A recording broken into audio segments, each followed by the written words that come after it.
All right, so good afternoon. My name is Gilles Blondel, and I will now talk about the next paper, which is called Identifiability and Transportability in Dynamic Causal Networks. We are based in Barcelona.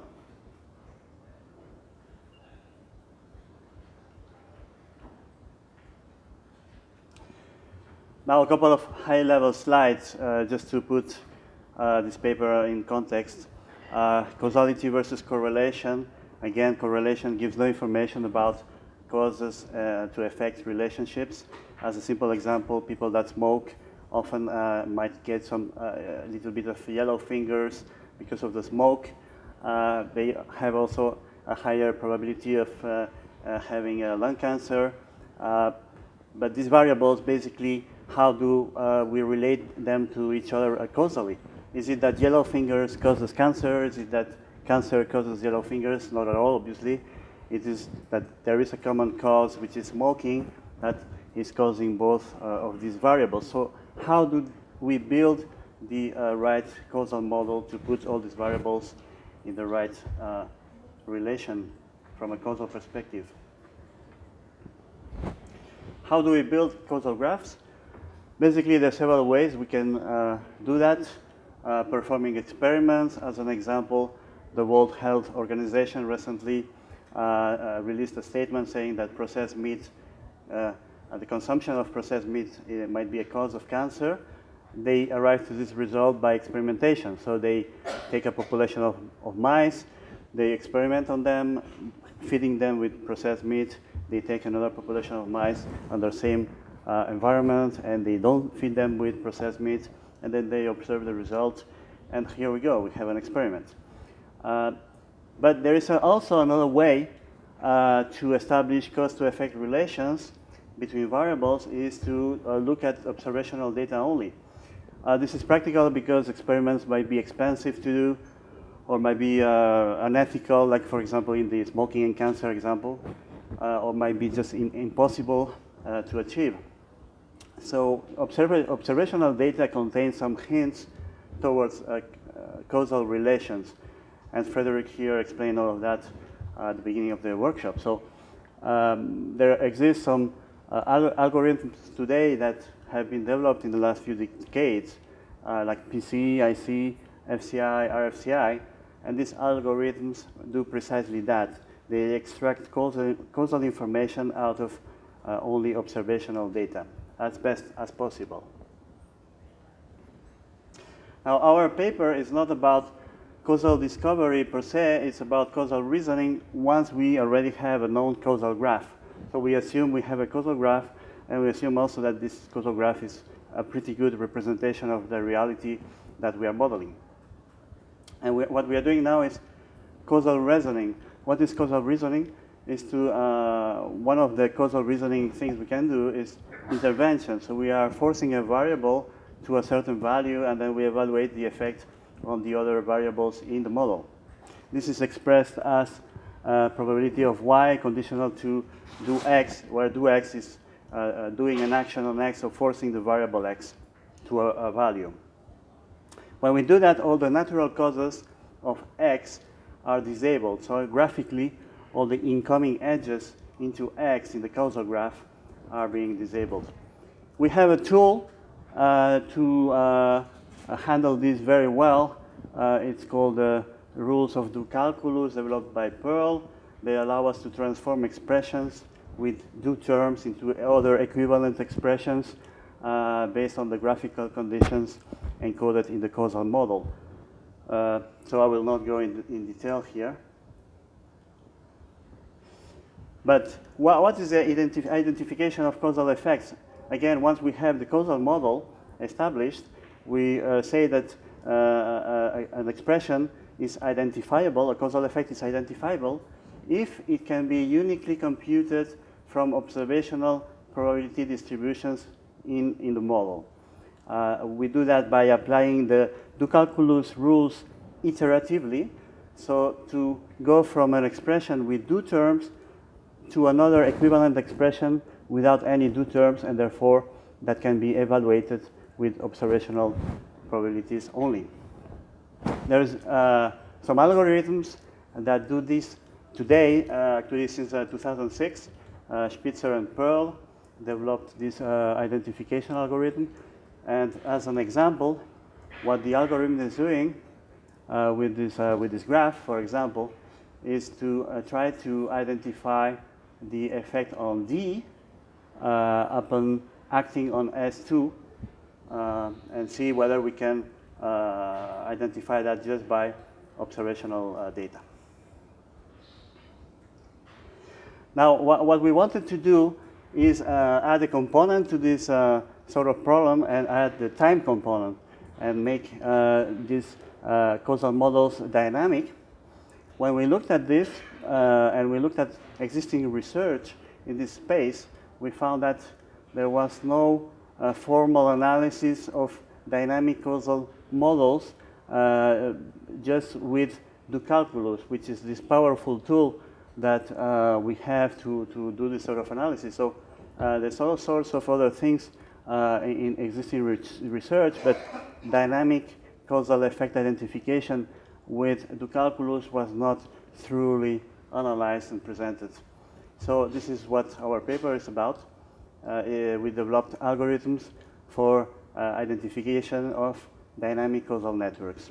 As an example, similar to the previous example in the previous slide, we have a causal model that is repeated itself across time, and we want to establish or identify the probability of D at some time alpha after doing an intervention on S2. This is a valid problem, a valid question in systems that might be natural or artificial, but it's definitely a question that we can ask ourselves and we can analyze via do calculus. So what are dynamic causal networks? They are some sort of dynamic Bayesian networks that everyone knows, but where the relations between the variables are to be interpreted as causal relations. So this is like a DBN. It's an infinite graph over time, right? So when we look at that, we might have several types of hidden confounders. So unobserved variables that have an effect on two or more of the observed variables. And these confounders will have a very big impact on the complexity of the algorithms that we have developed for causal identification in the dynamic environment. We might have static hidden confounders, like for example, having an effect on TR1 and TR2 here, while we can have dynamic hidden confounders between S2 and S1, because they are impacting variables at different time slices of our defined dynamic causal network. How do we apply do calculus to dynamic causal networks? Basically, we need to exploit the time slice desseparation by careful conditioning. And again, there's a heavy dependence on how we do that, depending on the existence of static and or dynamic hidden confounders. The results of our analysis for causal effect identification in DCNs is that we can actually limit the time scope of the graph as an input to our algorithm. We don't need to take, obviously, the infinite graph over time. That would be impossible. So we have a very positive result, is that we can just limit the scope of the graph to a number of slices of the graph, and that will be sufficient for the identification problem solving. So that reduces the complexity of identification algorithms. Then we have the result that when we are in the past, obviously, before an intervention, there are no effects. That's the most obvious analysis we can do here. When we are in the area around the time of the intervention, let's call it the present, we can apply existing static identification algorithms. And when we are in the future, after the moment of the intervention, then an interesting result of our analysis is that DCNs might or might not recover their natural behavior that they had before the intervention. And that will depend on the presence or absence of static and dynamic hidden confounders. Graphically, you can see this DCN, and we have three main areas here, 1, 2, 3. This is a Markov chain, simply, so there's a transition matrix from one time slice to the next time slice.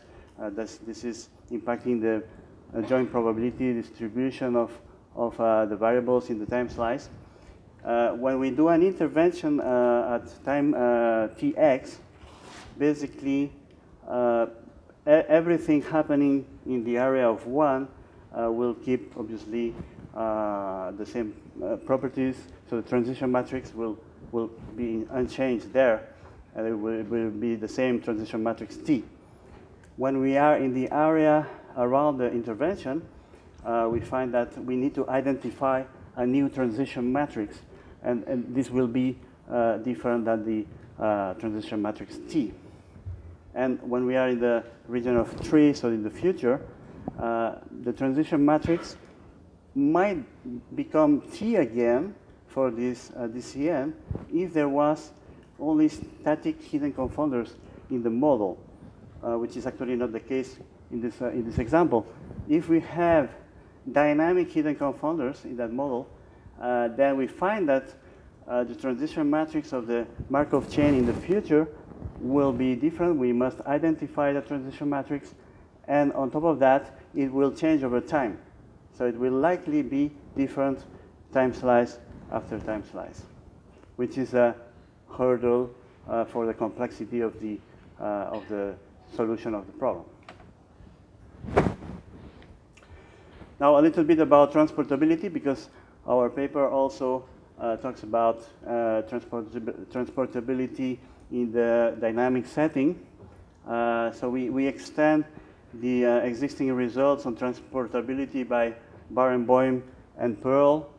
We extend that to the dynamic setting. What does that mean? Basically, if we have two domains, D1 and D2, that can be modeled with the same dynamic causal graph, like the one in the example, then we perform experiments on one of the domains, for example, D1. And transportability means that we can use the experiments that we have performed in one of the domains in D1. We can use that to help the identification of effects in the other domain in D2. So transportability in the dynamic setting can be done using our algorithms.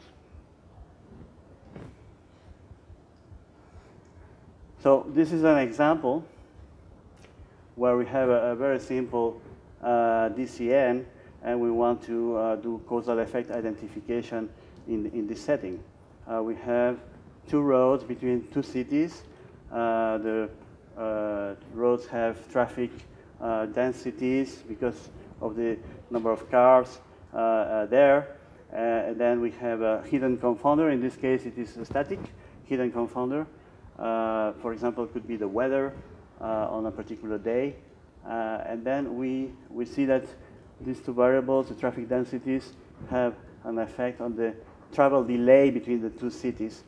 And then the next period of time, depending on the traffic delay on a particular day, the drivers might decide to go to another road, and therefore the traffic densities are changing day after day. So that's the DCN here. In the chart, you see in the red bars the average delay between the two cities from Monday to Sunday, and then again Monday to Sunday the following week. So over a period of 2 weeks, the traffic delay is evolving.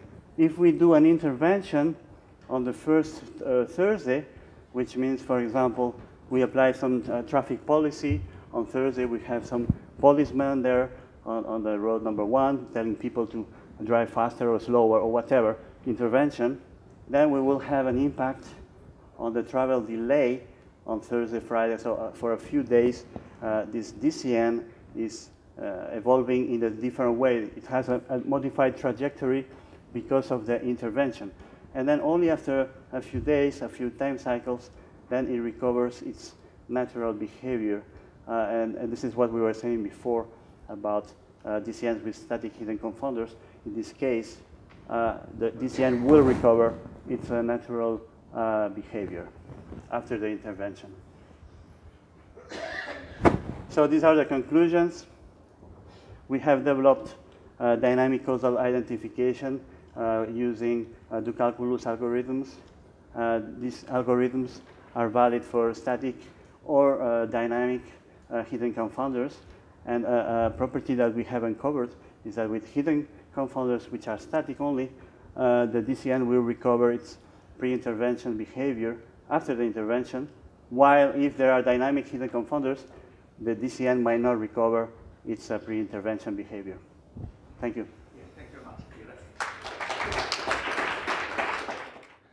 So I think I asked a question. So I think that's a very good application. So your causal structure is constructed by the domain experts. Is that right?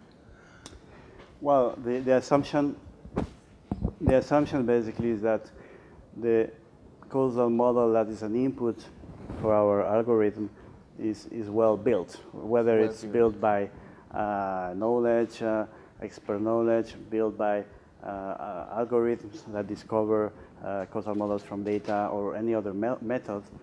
We just assume that they encode the real causal relations in the real world. So this is a condition that we need in order to be effective in the causal identification. If the causal model is not well defined in the first place, no matter what you do after, the result will not hold. So that's a given, right?